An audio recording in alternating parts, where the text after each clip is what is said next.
Bonjour et bienvenue sur Milan TV, ce nouveau rendez-vous pour parler de la communication.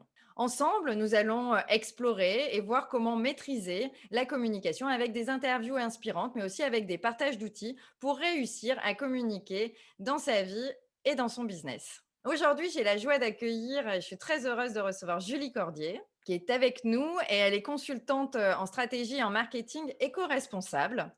Elle a eu avant des fonctions marketing dans des PME agroalimentaires et tu accompagnes aussi d'ailleurs une maison de champagne qui a eu sa certification bio pour les vendanges 2020, il me semble. Tu interviens aussi dans des écoles pour former les jeunes au digital. Et puis surtout, nous sommes amis depuis très très longtemps et nous avons eu la joie de co-créer ensemble une start-up, Ma Jolie Fleur. Alors revenons ensemble sur la communication éco-responsable, Julie. Est-ce que tu peux nous donner sa définition pour toi? Oui, alors déjà, merci beaucoup de m'accueillir pour ce numéro 1. Et pour en venir à la communication éco-responsable, alors la communication éco-responsable, c'est un concept assez vaste, j'ai envie de dire, qui a vraiment pour mission de limiter au maximum Hmm. les impacts que les actions de communication peuvent avoir. Donc c'est vraiment quelque chose qui englobe énormément de choses. On a tendance à penser à tort que, par exemple, la communication ne pollue pas. Mais en fait, c'est l'inverse, parce que dans notre société, la communication, c'est vraiment ce qu'on utilise tous les jours. Et du coup, tout ça, ça a forcément des impacts sur l'environnement, nos modes de consommation et nos modes de vie. Et c'est quoi concrètement le problème? Parce que j'ai du mal Alors, à visualiser concrètement en fait comment ça se passe. Alors, le problème, c'est que, en fait, bon, à l'heure actuelle, on est clairement dans une société où il y a beaucoup, beaucoup de digital. Le digital explose, en fait, beaucoup. Alors, l'idée, c'est pas du tout de taper sur le digital en disant c'est pas bien, etc. C'est juste d'avoir des notions, en fait, en tête. Le problème, il est qu'aujourd'hui, quand, par exemple, toi, tu envoies un mail à quelqu'un, Hmm. et ben en fait, tout ça, ça va transiter par du Wi-Fi, etc. Ça va solliciter des data centers. Donc, les data D'accord. centers, en fait, c'est des endroits. Alors, si vous avez jamais vu taper data center sur Google, vous allez voir sur des hectares énormes. Voilà. Et tout ça, déjà, rien que ça engendre une consommation énergétique qui est énorme. Dans le monde, en fait, on estime que toute la pollution, de manière générale, liée au digital, au numérique, c'est 2 fois la pollution qui est générée par l'aviation civile, pour donner une Ah ouais. idée. Donc en fait, l'impact est vraiment très important et il y a des grosses sensibilisations, opérations qui sont faites aujourd'hui, notamment par le Shift Project, en fait, qui est un think tank, qui a vraiment pour objectif de sensibiliser les gens et proposer des actions sur ça. Et après, sur le côté pollution, entre guillemets, il y a l'usage qu'on en fait, donc ce que j'ai expliqué sur les data centers, etc. Et il y a aussi les équipements, l'ordinateur que tu utilises, Ah ton oui. iPhone. Par exemple, un iPhone, il a émis 90% de ses gaz à effet de serre avant que tu l'aies dans tes mains et que tu l'allumes. C'est-à-dire qu'en fait, il y a une pollution qui est liée à toute la fabrication de ces iPhones, parce que dedans, il y a des matériaux, il y a des minéraux rares. Et puis après, ça crée aussi plein d'autres problèmes. Donc, on ne va pas rentrer là-dedans. Mais quand on parle de réchauffement climatique au sens large, c'est-à-dire que, en gros, pour fabriquer des téléphones, il faut des minéraux rares qu'on trouve par exemple en Afrique. Hmm. On creuse des mines pour aller récolter. Il y a des gens qui y travaillent et tout ça, ça détruit la biodiversité, l'écosystème. Donc voilà. Donc l'idée, c'est vraiment de se dire, et rien qu'en t'en parlant, on se rend compte qu'en fait, il y a des pollutions à plein de niveaux. Et oui, mais du coup, comment faire? Parce qu'on va pas arrêter d'utiliser nos téléphones et même du coup, dans notre quotidien, en fait, c'est quoi un peu les solutions ou les actions concrètes que l'on peut mener? En fait, je pense que déjà, la première chose, et moi, c'est ce que je fais, en fait, j'essaye de faire beaucoup dans ma vie personnelle, hein. Moi, en fait, j'essaye déjà de sensibiliser les gens, parce que je pense que déjà, quand on a l'information, on est un peu plus conscient de ce Tout qui à se passe. fait. C'est-à-dire qu'on sait qu'il y a de la pollution, mais on ne sait pas exactement ce que ça représente, etc. On ne sait pas comment faire. Donc, je pense que d'un point de vue personnel, il y a des petites actions qui sont très simples, qui sont par exemple trier les déchets, quand on a des choses à acheter, aller les jeter en déchetterie plutôt que de les mettre au bord de la route. Oui, mais pour le digital, par exemple, est-ce que c'est envoyer moins de mails? Alors, pour le digital, c'est plusieurs choses. Il y a une partie sur laquelle on peut travailler qui est un peu je veux dire, l'amont du site web. Mmh. C'est-à-dire que quand on va créer un site web, et de plus en plus maintenant, il y a des agences en fait digitales éco-responsables. C'est-à-dire qu'on va être sur un hébergeur, par exemple, qui va être, comment dire, pas financé, mais on va payer un hébergement qui va être green. Donc, D'accord. c'est-à-dire l'électricité va venir d'énergie renouvelable, par exemple. On peut utiliser des CMS qui sont plus, comment dire, green en termes d'utilisation. On peut faire en sorte d'utiliser un code pour le site internet qui est plus léger. Ah, c'est On- possible. Ouais, Et du coup, peut-être que toutes ces ressources, je vous les mettrai après, en bas de la vidéo, les liens, pour que vous puissiez aller, voir ouais, je pourrais justement toutes te, ces te ressources. donner en fait. OK. Et d'ailleurs, il y a un outil qui existe. Il faudra que je vous redonne le nom. Et en fait, ça permet quand vous rentrez l'URL de votre site internet Ouais. de savoir en fait la bonne note ou la mauvaise note que vous avez sur l'éco-conception de votre site web. Incroyable. Donc en fait, les choses qui sont énergivores sur les sites web, c'est les vidéos, clairement. OK. C'est les images avec des qualités d'image. Donc, déjà, sur tout ça, en fait, j'ai envie de dire, on peut déjà agir. Et puis après, il y a des utilisations plus personnelles. Donc, par exemple, la vidéo, Netflix, toutes ces plateformes, on sait que ça pollue énormément. YouTube, c'est pareil. Ça représente YouTube 2% de l'énergie mondiale. YouTube, 2% de l'énergie mondiale? l'énergie mondiale qui est utilisée par YouTube. Parce qu'en fait, par exemple, tu as besoin d'une musique, et ben en fait, tu vas taper dans ton moteur de recherche et puis il va te sortir la vidéo. Tu vas regarder la vidéo, tu vas écouter la musique de la vidéo, mais tu ne vas jamais regarder la vidéo. Ouais, Donc, il y a tout c'est ça. vrai. Sur le côté vidéo, il y a un format qui est assez intéressant qui se développe beaucoup maintenant, c'est le podcast, Mmh. qui est très intéressant en termes de green, parce qu'il est beaucoup moins polluant et beaucoup moins énergivore. Et ça permet quand même ça se développe beaucoup. On n'a plus besoin maintenant vraiment de regarder.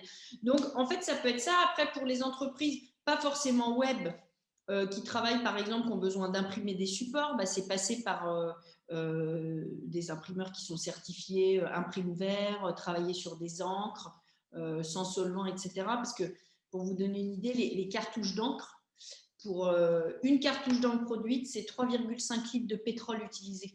Ah oui.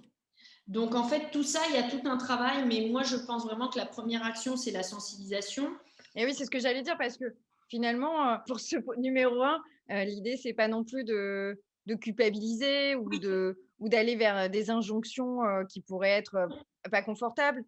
C'est vraiment de comprendre, en fait, que ça Oui, existe, que c'est là et que ça grandit de plus en plus vu le poids du digital c'est ça. et c'est peut-être comment chacun, on prend notre responsabilité et notre part dans cet, environnement-là Mm. pour, devenir de plus en plus, juste, en fait. En fait, je pense vraiment qu'il y a vraiment un travail un peu d'éducation, hein, comme sur Ouais. tous les sujets. Bah, Et je moi, t'avoue que moi la première, tu m'as appris beaucoup de choses sur ce sujet, hein, honnêtement, c'est pour ça que je suis contente qu'on le partage ensemble parce que même en travaillant dans le digital, bah, c'est pas des choses sur lesquelles on est confronté tous les jours, en fait. Ce genre d'informations, on les voit pas forcément ou ouais, est-ce qu'on veut pas les voir? Mais en tout cas, voilà, c'est intéressant d'avoir aussi ta vision sur, bah, demain, comment est-ce qu'on va faire pour que ça ait plus de place dans notre quotidien, pour le faire bah, évoluer? je pense quand même qu'il y a une vraie conscience, hein, qui est Oui, prise oui. de manière générale sur le côté environnemental au sens large de nos vies, et les conséquences que ça peut avoir. Et effectivement, moi, mon discours, il n'est pas du tout d'alarmer, il est plus de dire attention, on peut peut-être faire ça au lieu de faire ça. Ouais, c'est ça.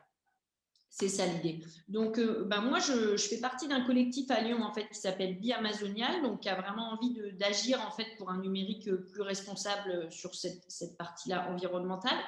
Et je propose des ateliers en fait en ce moment je fais sur un format 2 heures, donc en Zoom évidemment, où en fait on balaye un petit peu tout ça et on essaye de donner des outils selon les problématiques. Donc la dernière fois j'ai travaillé avec des lieux culturels, donc par exemple des théâtres, etc. Donc par exemple sur ce secteur-là, on va travailler sur le recyclage. C'est des endroits où en temps normal, par exemple, il y a des consommations, donc on va favoriser peut-être d'utiliser par exemple de la vraie vaisselle plutôt que d'utiliser de la vaisselle en carton ou du plastique. Voilà, il y a plein de choses, mais qui sont d'ailleurs des choses toutes simples. c'est un peu du bon Oui, sens, en fait, c'est du bon finalement. sens finalement. Ouais, c'est ce que j'allais dire, c'est du bon sens et puis c'est quand même aussi, une prise de conscience, en fait. Oui, oui, oui. Bah, moi, je pense que quand même le confinement, toute cette période un peu de crise sanitaire, elle aura quand même permis ça. Et pour en venir au côté digital, on se rend compte aussi que le digital, effectivement, il pollue, mais comme plein d'autres choses, mais qu'il est aussi nécessaire dans le développement d'une société. Et pour tendre un peu sur demain, comment faire, je pense que demain, comment dire, l'enjeu un peu pour moi politique, alors sans parler de politique, mais de société, il est quand même autour de ça. C'est-à-dire qu'on a chacun une responsabilité et qu'il faut aussi. Alors, il y a des gens qui travaillent à ça, par exemple Cyril Dion, qui a fait le documentaire en fait Demain sur autre chose. C'est pas forcément du digital, mais je veux dire, il y a une prise de conscience. Il y a des gens qui se disent qu'on peut faire autrement.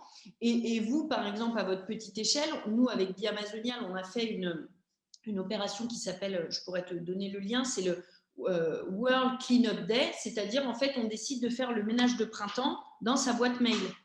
Ah! Dans sa boîte mail, intéressant. Bah, Parce oui, que, parce qu'en fait, je me dis aussi, hein, quelqu'un enfin, quand on est dans une TPE ou quand on est, solo entrepreneur, on a aussi la possibilité, de mettre en place des petites actions et c'est chacune de oui, ces petites actions qui vont, finalement, permettre, bah, de faire changer les choses aussi et d'évoluer avec, cet outil du digital. bah, par exemple quand on est comme solo ou même pas, on évite d'envoyer des mails avec des pièces jointes trop lourdes, on favorise les liens, parce qu'à l'heure actuelle on travaille beaucoup sur les clouds, les drives, alors qu'ils sont pas, c'est pareil, c'est pas neutre en termes d'énergie, mais c'est quand même plus facile. Et puis aussi se rappeler que peut-être que pour contacter les gens, on peut aussi prendre notre téléphone et appeler plutôt que C'est d'envoyer pas un mal ça. mail toutes les 3 minutes. Parce que mine de rien, voilà. Après, c'est aussi les modes de vie. Je pense qu'il faut Oui, puis s'adapter il y a aux aussi des modes de réseaux vie. sociaux d'entreprise qui sont en train de se mettre en place. Moi, je trouve ça très intéressant. Bon, on va citer celui de Facebook, Workplace, par exemple. Mais je trouve que, moi, je l'utilise pas mal, Workplace. Et je trouve que c'est intéressant parce que ça a diminué Oui, énormément le nombre de mails. Dans le milieu associatif, ça permet d'avoir des échanges avec les personnes de manière beaucoup plus fluide. Donc, il y a aussi des solutions qui peuvent être apportées dans ce sens-là. oui, bah, tu sais, ça me fait penser un peu au chat d'entreprise. Moi, quand j'ai commencé à travailler, on avait ça, on avait un système. Alors, ça s'appelait pas de chat à l'époque, mais quand tu voulais parler à ta collègue, en fait, tu écrivais un petit mot. Bah, tout ça, en fait, ça pourrait aussi revenir à la mode et se dire qu'au lieu d'envoyer un mail à ton collègue qui est en face de toi, bah, tu peux faire comme ça. C'est ce qu'on met en place, en fait, effectivement, avec, les réseaux sociaux d'entreprise Mmh. aujourd'hui. Ouais, exactement. Eh ben, écoute, merci Julie. On a appris plein de choses sur, la communication éco-responsable. Moi, je suis ravie, de t'avoir, reçue pour ce numéro un et pour cet éclairage, puissant sur ce sujet qui est vaste et puis, je te dis à bientôt. Je te laisse peut-être le mot de la fin? Alors, merci beaucoup, Mylène. Je suis toujours contente de participer un peu à l'éveil des consciences. Et ce que je voulais rajouter, en fait, c'est vraiment quelque chose qui est très important pour moi, c'est que avant de vouloir se lancer dans n'importe quel type de communication, qu'elle soit éco-responsable ou pas, Mmh. pour moi, vraiment, ce qui est important, c'est de l'incarner. C'est-à-dire, il faut vraiment que vous ayez des valeurs en accord avec la communication, qu'elle soit éco-responsable ou pas. Voilà, l'éco-responsabilité, c'est un peu du moment, mais faites quelque chose qui vous plaît avec vos valeurs, incarnez-le. Et c'est comme ça, en fait, que c'est juste, en fait. Mmh. Merci. Voilà. Tout à fait, Merci. Julie, tout à fait. Merci Julie, au revoir. Au Bonne revoir. journée. Bonne journée.